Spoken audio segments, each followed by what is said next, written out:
Hello guys and good morning from Nagoya. So right now, this is our third day and we are off to sightseeing around city center lang ng Nagoya. So what is that?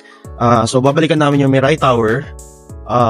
We'll be also visiting Nagoya Castle and then Toyota Museum. Other than that, i-check ko na lang mamaya yung mga checklist ko for our sightseeing for today. Right now, ang ground temperature ngayon sa Nagoya is 4 degrees Celsius. So ganun pa rin naman ang suotan natin, dalawang heat tech, then naka-jacket tayo. So anyway, mapansin nyo wala masyadong tao. So siguro ganito talaga dito sa Japan. Wala masyadong morning person. Charot. Anyway, ano ba? So yun, hindi kami masyado nag-heavy breakfast pag nandito kami kasi hindi rin naman kami nagugutom dahil malamig yung panahon.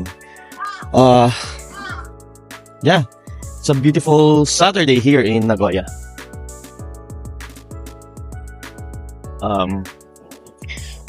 So, tapos tomorrow will be our last day here. So, nag-shopping na kami last night and we'll do another batch of shopping later. So, punta kami sa mga outlet ng New Balance, ABC Mart, Onitsuka, and I'll check what are my options for my shoes. Siyempre, check na din natin yung OnCloud. And then, siguro mag-visit din kami sa Uniqlo.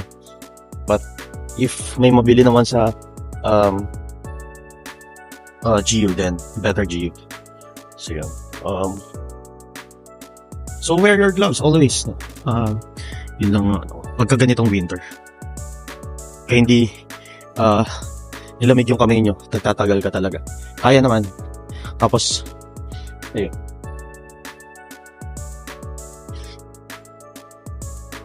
O nga pala, so mga hindi pa napanood ng previous vlog ko regarding Japan on my travel to Osaka and Kyoto, always bring your GCash card. So better kasi yung exchange rate using your GCash card compared to other banks.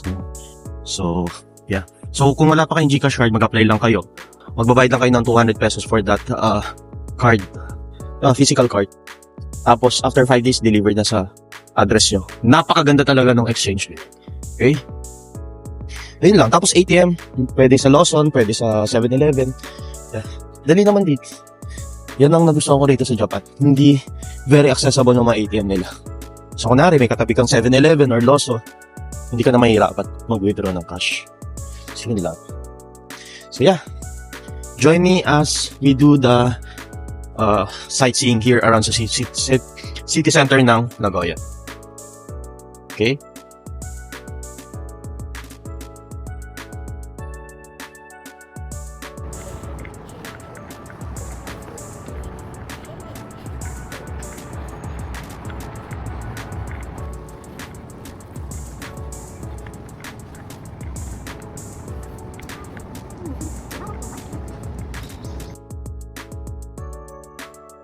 Tatawid lang tayo. Actually, we're din sa Mirai Tower.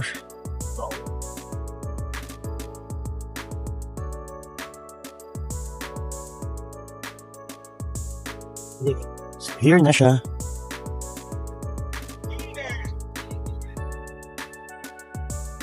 Yan na yung Mirai Tower.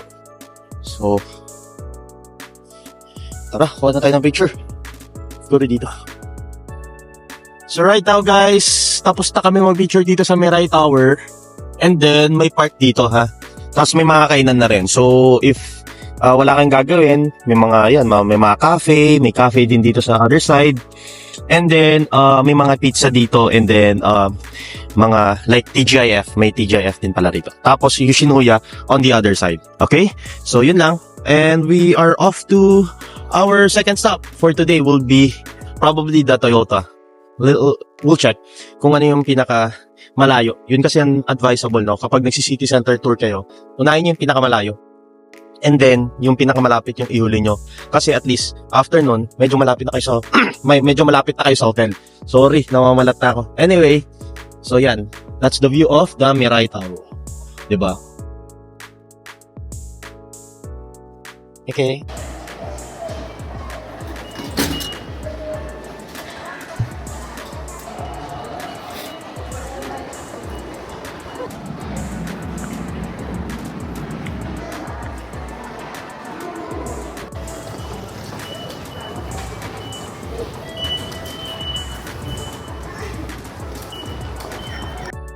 Hello guys.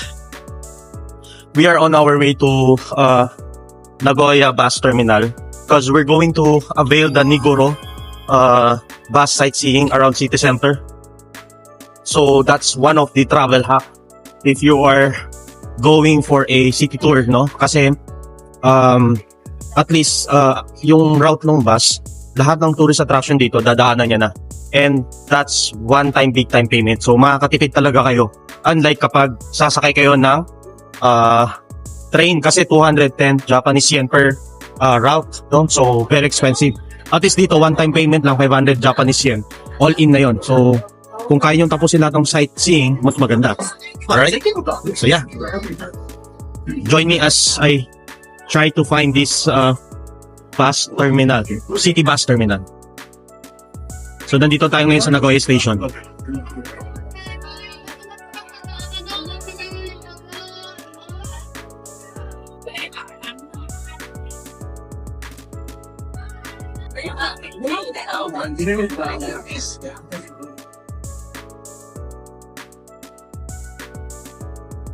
Disney Store.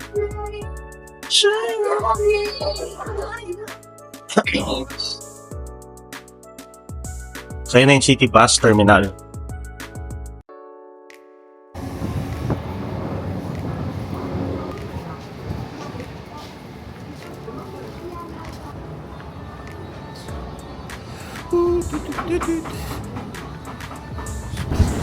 When we go down to Nagoya, can we rent again? Oh, camera. Yes, yes. Okay, and any bus? English. Only Only the- sightseeing. only sightseeing. Or all city bus pass. And subway. All city bus and subway. All city bus and subway bus. This type. All this time. Or sightseeing only. Sightseeing only. Only. Only. Okay. How much? 500 yen. Okay. 500 yen. Okay. Right. So if we go down to Toyota and then done, then ride to again to on this bus. Yellow. Here are the tourist attraction na dadaanan nung bus. So we'll see if how often dumadaan yung bus. So yun, one time big time lang kayo magbabayad ng 500 Japanese yen for one day pass. So yan, no? Travel hack yan guys, travel hack. Okay, nandito yan sa gate 11 ng City Bus Terminal dito sa Nagoya Station. Yan. Okay. Sorry, nalaglag pa yung ticket ko.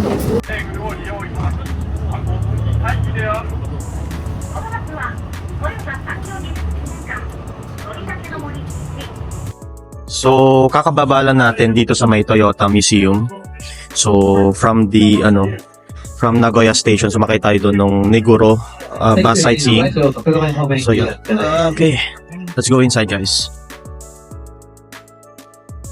Okay. Let's go inside. So, on top of the Nigoro bus sightseeing, you'll get a 10% off on all tickets.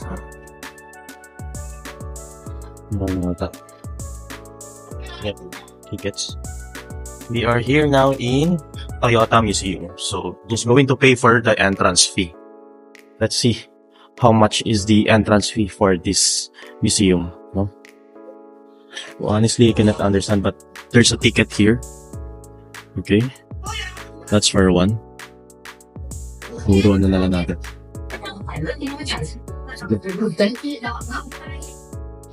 So, let's get going. It's 1,000 for the admission fee for this Toyota Museum. So, 1,000. For adult. Tapos, 600 for senior citizen, 500 yen for for university student, something like that. Anyway,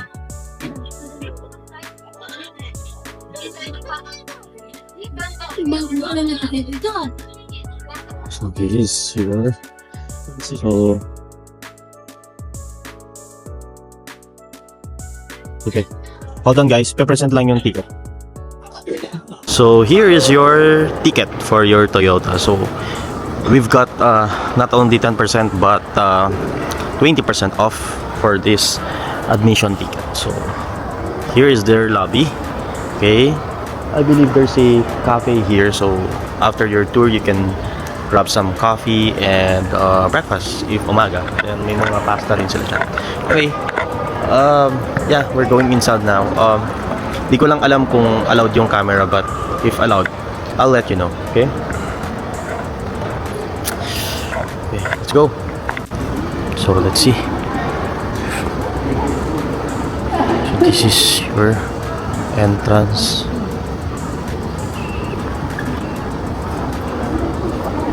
So okay naman siguro yung video. And so there's a monitor showing the history of Toyota.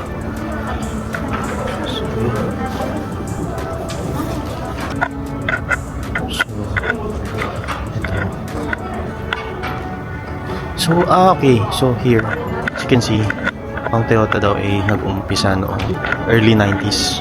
Pero hindi sila kilala bilang isang car manufacturer. Kilala sila sa textile industries. Yun pala yun. Textile pala. This is the birthplace of Toyota. Ayun, ito pala. Ayan. So yan. Tapos here is the pavilion.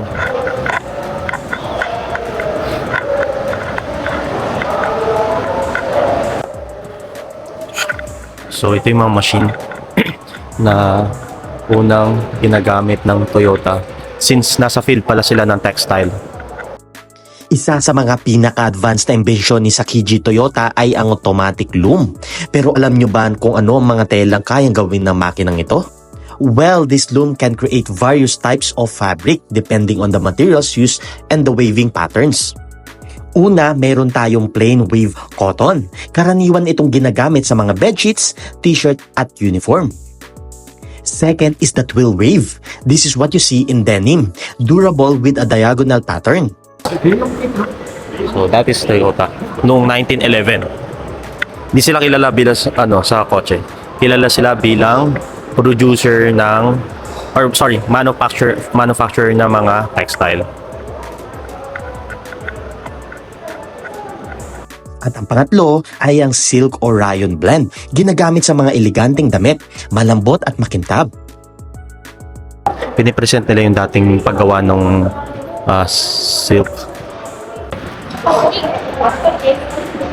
この3つの要素を照り返していると思います。この3つの要素は使い出されている現在でも変わらず使われております。 So, yung pagte-thread ng cotton. So, are the different fabric, no?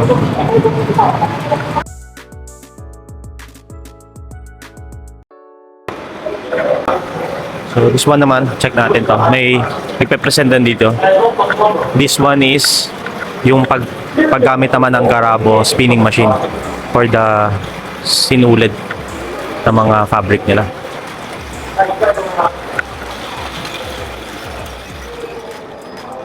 ここの太さとここの太さが違う。このまま続けて回すと筒の方に持っていかれるからこの細い弱いところでね糸が Depende sa thread and settings, kayang gumawa ng loom na ito ng simpleng tela hanggang sa high quality na fabric. Brick, lang to threads machine. ストッパーにレバーが当たることで、このストッパーに加わった力がこの振動を加えてシャツを So paggawa ata to ng ng fabric. Ganda kasi may mga nagpe-present on how to use those mga manual machine nung araw.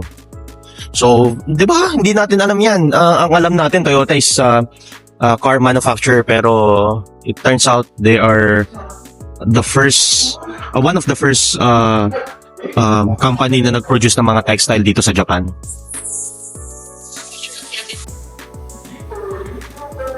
研究しております IH のフッキングヒーターとか IH の炊飯器はこういったものと同じように電磁流動加熱という方法で材料の加熱を行っておりますですのでご覧のようにあっという間に材料の色を変わってくる様子をご覧いただけてると思いますです Textile, we are now the automotive pavilion ng Toyota.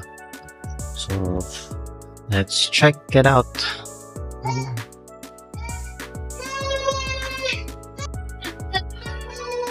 危機感を喜一郎は負います。ちょうどその頃、1924年に父ザキチと開発した G 型自動食器という旗売り機が完成し、その量産化に向け1926年、またその際喜一郎は欧米の自動車市場をつぶずに調査しました。そして欧米での自動車の普及ぶりも、喜一郎は欧米からの帰国後、Unong araw pala, this is how they built prototype ng car. So, yung body niya, ganyan pala. So nung araw, ganito pala gumawa sila ng prototype. So, mayroon na diyang figure ng kahoy ng motor, tapos finifit in na lang nila yung mga metals para dun sa body ng car. Yan. This is how they built it. Finished prototype. Looks nice, ha? I wonder kung may mga ganito pang na-preserve na kotse.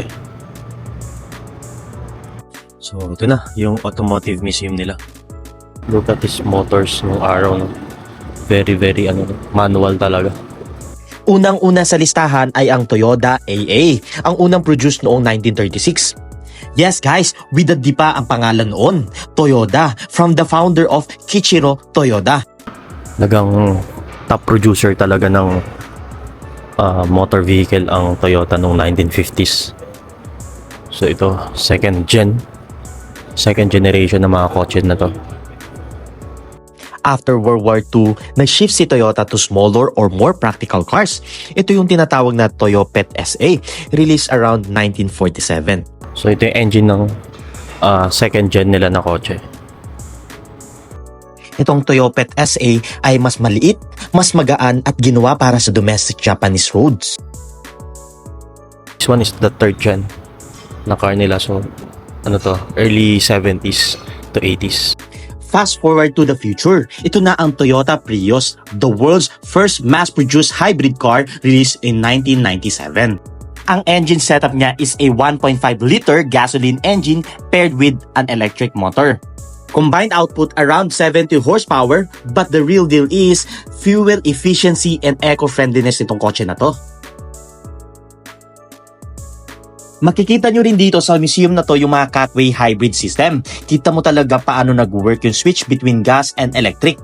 It's not just a car, it's a revolution. Kaya until now, Prius is still the face of the hybrid technology.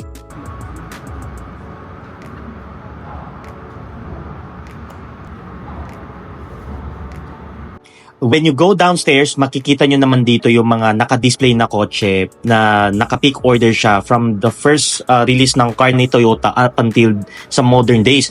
No? So unang-una sa lineup dyan ay ang Toyota Model AA noong 1936. Ito ang first passenger car ng Toyota. Mayroon itong 3.4-liter inline-6 engine na kayang maglabas ng around 65 horsepower. Super influence ng American design, parang Chrysler vibes. Next, we have the Toyopet SA noong 1947. Ito na yung time na nag-focus na sila sa mga compact, affordable cars. Mayroon itong 1-liter engine, perfect for city use and ideal para sa mga recovering Japan after the World War II. Fast forward to 1955, ito na yung mga Toyota Crown. Ito na yung first full-size passenger car built in Japan with luxury features. Perfect ito for business class at naging taxi favorite din. Ito na ang naging game changer, the Toyota Corolla noong 1966. Reliable, fuel efficient, at sobrang affordable. Now, we enter the hybrid era. Introducing the Toyota Prius noong 1997. Ito ang world's first mass-produced hybrid car. Eco-friendly, low fuel consumption at super tahimik tumakbo. Guys, and welcome back. We are now here at Noritake. So, this is the port, no? Yan. So, yan. Tapos may fountain dyan. Tapos, there's a lot of trees here. So, you can take photos, Instagram photos, here sa Noritake park, sorry. Wala ako. Kasi I'm looking at the Aeon Mall. So, nandun kasi yung library na pupunta natin. Anyway, so, from Toyota, ang ginawa lang namin, nilakad na lang namin to going here. Cause, nasa 10 minutes away lang siya. Ang problema kasi hindi na namin naabutan yung bus sightseeing na inavail natin. So, yun. And, that's an option. Instead of waiting for that, bus na inavail nyo, better na lakarin na lang. Cause, sayang yung 30 minutes. 30 minutes din yun. Ang dami pa namin pupuntahan. So yeah, that's 10 minutes away from Toyota. So, I will take some photos and videos here. Tas, I'll upload it na lang sa TikTok ko. So, don't forget to follow me on TikTok as well. So, yeah. Guys, and right now we are here at the Aeon Mall. And we are about to visit the Chutaya. Chutaya ba yan? Chutaya? Yeah, Chutaya bookstore. So, this is for free, no? So, ano na siya, walking distance lang siya. Actually, we're going to, inside the mall eh. And, this is one of the sightseeing here sa Nagoya. So, I highly suggest to visit this one if you are near sa Toyota Museum. So, let's go guys and let's have some photos here. Dito sa Chutaya is more than just a bookstore. It's a lifestyle. May curated books, fashion mags, Japanese design books, pati vinyl records. Sobrang cozy ng vibe. Parang gusto mo na lang din dito magstay maghapon. May cafe din dito sa loob where you can read while having your coffee. Perfect spot for journaling, planning your next trip, or just relaxing with good vibes. If you enjoyed this vlog, don't forget to like, comment, and subscribe. And hit that bell para updated kayo sa next lakad ko. So that's all for today guys, and see you on my next travel vlog.